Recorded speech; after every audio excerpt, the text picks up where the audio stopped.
দেশে বিদেশে যে যেখানে আছেন, আসসালামু আলাইকুম।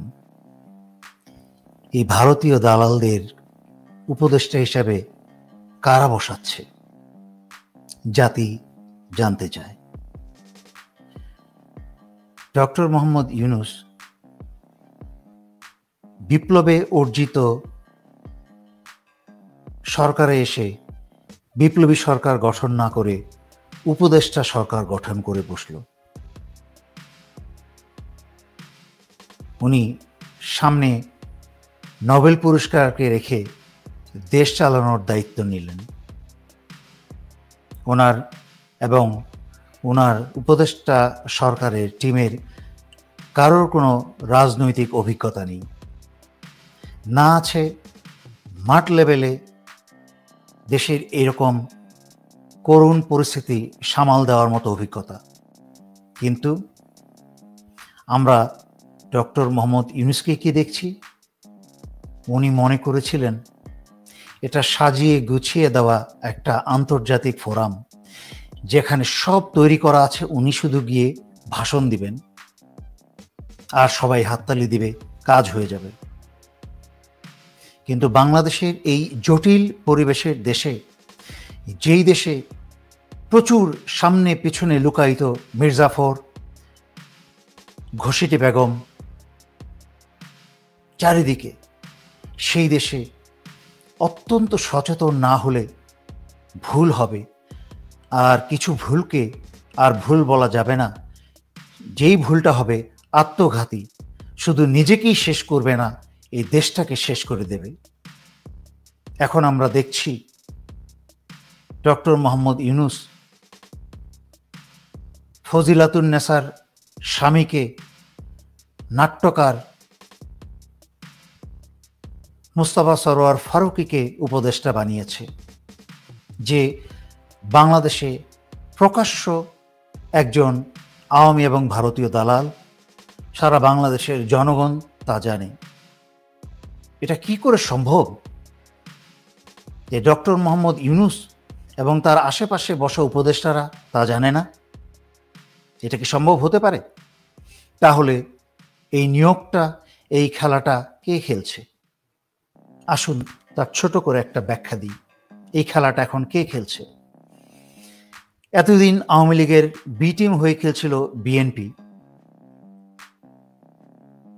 এখন সেই বিএনপি আওয়ামী লীগের এ টিমকে এই উপদেষ্টা সরকারে প্রবেশ করাচ্ছে।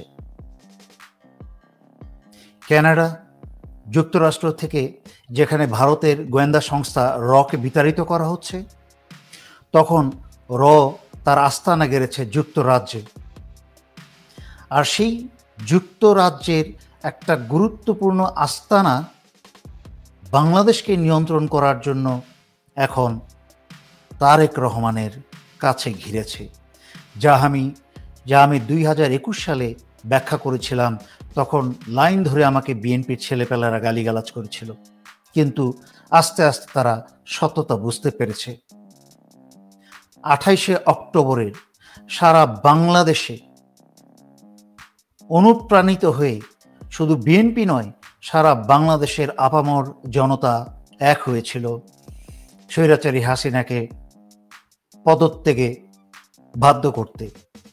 কিন্তু সারা দিন শেষে কেন মির্জা ফখরুলরা লেজ গুটিয়ে ঘরে ফেলে গেল সমগ্র জাতিকে হতাশ করে? সেই খেলা ছিল তারেক রহমানের। বিএনপির সকল নেতাদের মুখের থেকে যেই সব কথা বের হয় এবং যেই সকল সিদ্ধান্ত এবং সারা বাংলাদেশের মানুষকে হতাশ করে যেই সকল কাজকর্ম চলছে এবং চলছিল, তা সরাসরি লন্ডন থেকে সেই নির্দেশ আসে এবং এসেছে এবং এখনো আসছে। এ কেমন জাতি, কেমন দেশ, যে একটা মানুষকে দেশের স্বার্থে, জনগণের স্বার্থে বিশ্বাস করা যায় না? আমরা কতটা দুর্ভাগা জাতি যে যার হাতেই ক্ষমতা দেওয়া হয়, যেই যায় লঙ্কায় সেই হয় রাবণ। ডক্টর মোহাম্মদ ইউনূস ওনার কচু পাতার পানি উপদেষ্টা সরকারকে এখন টেকানোর জন্য বিএনপির উপদেশ নিচ্ছে, তাদের উপদেশে উপদেষ্টা নিয়োগ করছে। কি ভয়ঙ্কর ব্যাপার! এর আগে বহুবার ব্যাখ্যা করেছি, ডক্টর মোহাম্মদ ইউনূসের আশেপাশে সমস্ত আওয়ামী লোকজন, কিন্তু ডক্টর মোহাম্মদ ইউনূস বুঝতে পারছে না তার করুণ পরিণতিটা কি হবে। যুক্তরাষ্ট্র কিন্তু ডক্টর মোহাম্মদ ইউনূসকে বাঁচাতে আসবে না, এই উপদেষ্টা সরকারকেও বাঁচাতে আসবে না। আপনারা মনে রাখতে হবে, যুক্তরাষ্ট্র যদি চাইতো বহু আগেই কিন্তু শেখ হাসিনাকে ফেলে দিতে পারত, এটা যুক্তরাষ্ট্রের জন্য কোনো ব্যাপারেই ছিল না।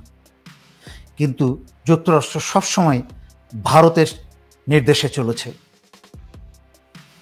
7ই জানুয়ারির নির্বাচনের আগে আমরা দেখেছি কি করে যুক্তরাষ্ট্র ভারতের কাছে মাথা নত করে সরে গেছে এবং স্বৈরাচারী শেখ হাসিনাকে আবার নাটকীয় হাস্যকর নির্বাচনের মাধ্যমে, গায়ের জোরে নির্বাচনের মাধ্যমে ক্ষমতা আসতে দিয়েছে।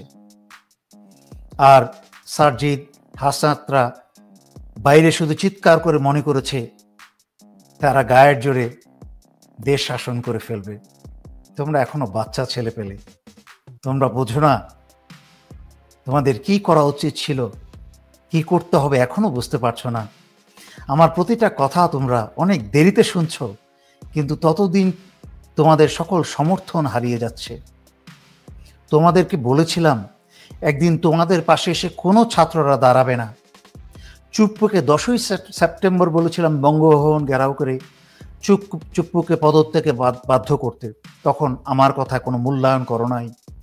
পরবর্তীতে অনেক দেরিতে ডাক দিয়েছ অক্টোবরে, তখন তোমাদের পাশে এসে কেউ দাঁড়ায় নাই। ততদিনে আওয়ামী লীগের বি টিম কিন্তু শক্তিশালী হয়ে উঠেছে। এখন সরাসরি সেই আওয়ামী লীগের বি টিম এই দুর্বল কচু পাতার পানি ডক্টর মোহাম্মদ ইউনূসের কচু পাতার সরকারে আওয়ামী লীগের এই টিমকে ইনজেক্ট করছে। এখনো সময় আছে, যদি তড়িৎ গতিতে আমার কথাগুলো শোনো, রক্ষা পাওয়ার সময় আছে। আমি বারবার বলেছি আমি কোনো দল করি না, তোমাদের কোনো উপদেষ্টা কারোর কিছু হওয়ার স্বার্থ বা ইচ্ছা আমার নাই। আমি যেখানে আছি আলহামদুলিল্লাহ ভালো আছি, কিন্তু তোমরা মনে করছো সব বুঝে গেছো। যদি আমরা সচেতন না হই, আমরা যদি এইভাবে হুজুগে চলি, বাংলাদেশিরা তো এই অবস্থায় থেকে তারা অত্যন্ত অনিশ্চয়তায় আছে, দেশটা কোন দিকে যাচ্ছে, কি হচ্ছে। নাটকীয় ফজিলাতুন নেসার স্বামী ফারুকী এসে উপদেষ্টা হয়ে যায়, যার সকল প্রেম ভালোবাসা ভারতকে ঘিরে।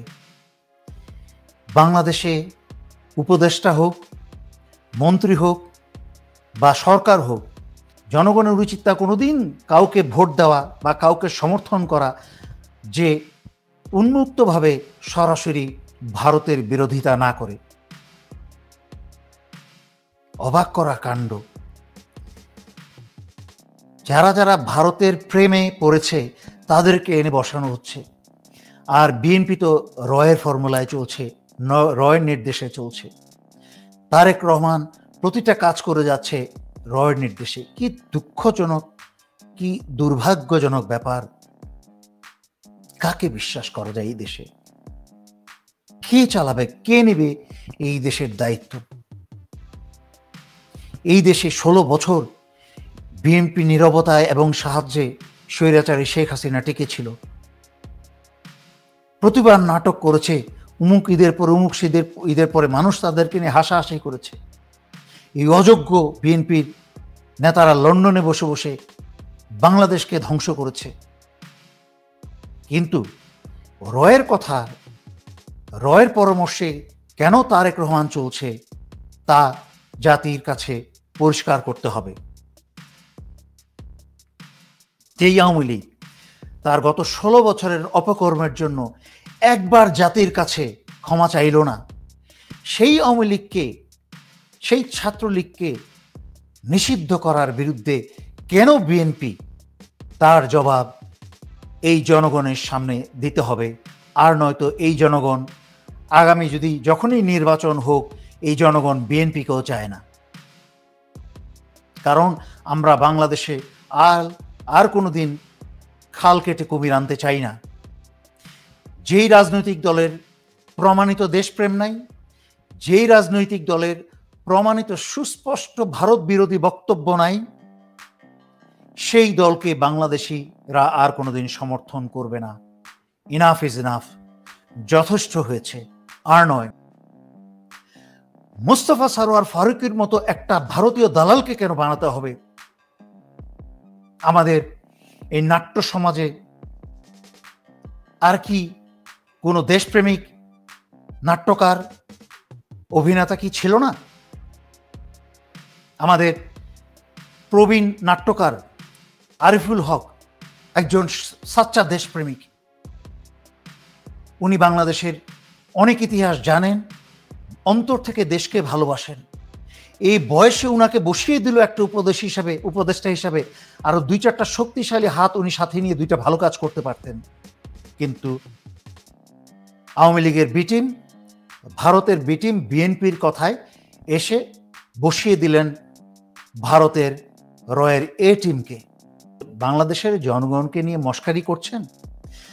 বাংলাদেশের জনগণের জীবনকে নিয়ে এবং বাংলাদেশের স্বাধীনতা সার্বভৌমত্বকে নিয়ে কি আপনারা মস্করা করছেন, ফাজলামি করছেন? তাকিয়ে দেখেন হাসিনা কিভাবে গেছে। 16 বছর এত শক্তিশালী সরকার, 16 বছরে ভারতের সাহায্যে বাংলাদেশ একটা ভয়ঙ্কর দস্যু সমাজ এবং সরকার তৈরি করেও হাসিনা পালিয়েছে। ঠিক মতো কাপড়টা পরার সময় পায় নাই। এখনো চায়নাকে বাংলাদেশ থেকে সরানোর জন্য আপনাকে বসিয়েছিল, কিন্তু আপনি লেজে গোবরে সব এক করে ফেলেছেন, একাকার করে ফেলেছেন। আপনি যে কি করছেন, আপনার উদ্দেশ্য কি, আপনার কোনো রোড ম্যাপ নাই। আপনি জানেন না আজকে থেকে 1 বছর পরে কি করবেন, 6 মাস পরে কি করবেন, 1 বছর পরে কি করবেন। এই কাজগুলো করার জন্য কি ধরনের লোক আপনার আশেপাশে থাকা দরকার, সেই জ্ঞান আপনার নেই। You are banker, you don't know how to run the country. দেশটাকে করছেন কি? 1500 ছেলে মেয়ে রক্ত দিয়ে দেশটাকে উদ্ধার করেছে, হাসিনাকে বের করেছে, স্বাধীনতা ফিরিয়ে এনেছে। সেই স্বাধীনতাকে আপনি আবার ধ্বংস করে দিচ্ছেন। চোর, বদমাস, লুচ্চা লাফঙ্গা ভারতীয় দালাল সব এনে সরকারে ঢোকাচ্ছেন। চিৎকার করে বারবার বলছি, কারা কারা ভারতীয় দালাল আপনার আশেপাশে, শুনছেন না? মাহফুজ আলমের মতো লোকজনকে বসিয়ে দিচ্ছেন, এখন মন্ত্রী বানিয়ে দিচ্ছেন, প্রতিমন্ত্রী বানিয়ে দিচ্ছেন। ফাজলামি করছেন এই শহীদদের রক্তকে নিয়ে। সব টাউট বাটপাট দিয়ে উপদেষ্টা সরকার ভরে ফেলেছে। সব নাট্যাঙ্কি, নাট্যকার আর যত এনজিও এদেরকে দিয়ে উপদেষ্টা সরকার ভরে ফেলেছে।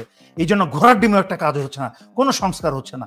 এদিক দিয়ে বিএনপির পাচাটা শুরু করেছে, বিএনপি যা বলছে তা করতে শুরু করেছে শুধুমাত্র টিকে থাকার জন্য।